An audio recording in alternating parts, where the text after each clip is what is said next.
Hello and welcome to another video in my channel. Today I will be presenting all the research I made for my thesis paper, which was titled as Leadership in Sports, Actual and Preferred Behavior of the Coach Based on their Gender. So, shall we begin?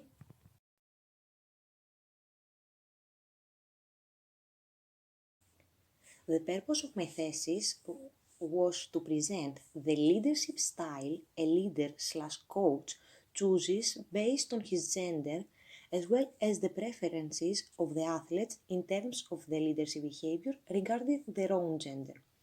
More specifically, there is a reference made to the definition of leadership, to Celadurai's multidimensional behavior model, the actual behavior, and the preferred behavior. To begin with the definition, the exercise of leadership is about motivating people to contribute to an effort to achieve something extraordinary. And it is done in a way that suits the personality and the personal experiences of a leader. The coach leader, as the main manager of a team, must be multidimensional. He is called to interpret the current situation and to manage the available human resources in order to behave accordingly and lead them to the goal. That was interpreted in the following scene: the multidimensional leadership model of Celadurai.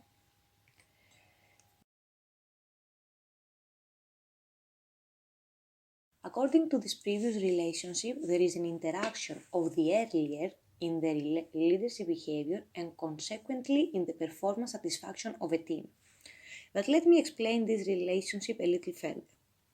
The category of the earlier is consisted of the status factors, that are all these factors determined by the environment and the society, the leader characteristics, which more or less the personality of the leader, and last but not least, the characteristics of the members, which are the experience, the ability, age maturity, personality, and finally the gender, which is the element that I used in my thesis research. Moreover, there are three types of behavior associated with a coach. These are the required behavior, which is the way a coach is expected to behave from the outside environment, such as the players, the parents, the team associates.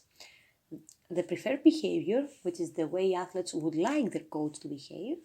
And last, the actual behavior, which is the way the coach actually behaves. In the presentation, I am mostly focused in the actual and preferred behavior. But let's see one thing at a time. The coach, as a concept, must demonstrate pedagogical competence, provide feedback, and create a good psychological climate, taking into account the feelings of the athlete. However, the way a coach chooses to do the above is influenced by his gender and usually differs between men and women. To be more specific, male coaches adopt a more authoritarian leadership style. They are strict in the training process, but at the same time supportive. They aim at technical expertise. They have good communication skill, which is appreciated by the athletes. But they usually use sharp or even harsh language, which does not suit to everyone. On the other hand, female coaches adopt a democratic leadership style, which allows athletes to participate in the decision-making process. The coaches focuses more on creating and capable people primarily, and then athletes. That means that the female coaches have, apart from a sports focus, an academic and a social one. They are also communicative, but often tend to shout, trying to adopt the style of men, and that is because the coaching area is still very men-dominative. Moving on to the preferred behavior, it is a subjective process which comes in line with each athlete's personal perception of how to succeed. This behavior can be influenced by various factors such as experience, ability, maturity, and gender, which is the factor we focus more on the presentation. Male athletes seem to prefer mainly authoritarian coaches with high level of social support.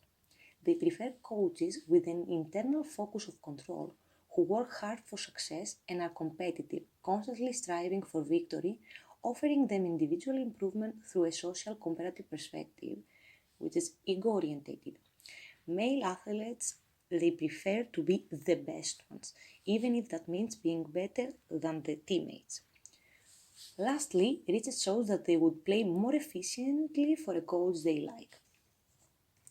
On the other hand, female athletes prefer a democratic type of coach with positive feedback and social support who avoids punishing them and overwhelming them with technical instruction.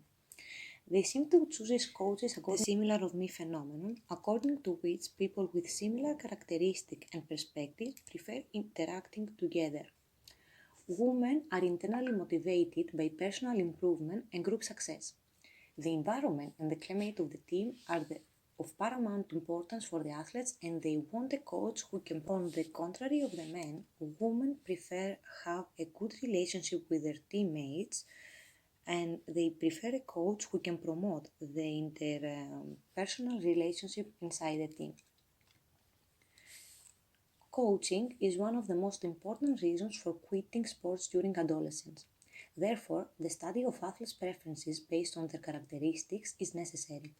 This study will help in the best possible staffing of the academies and the creation of healthy models. By creating positive experiences in sports, in addition to the emergence of talents, a healthy habit for lifelong exercise will be created, as well as conditions for future involvement in the fields of sport.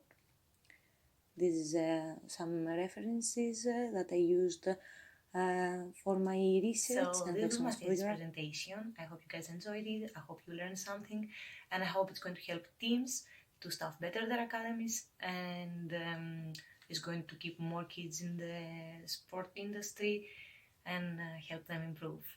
Thank you for watching. See you in the next video. Bye.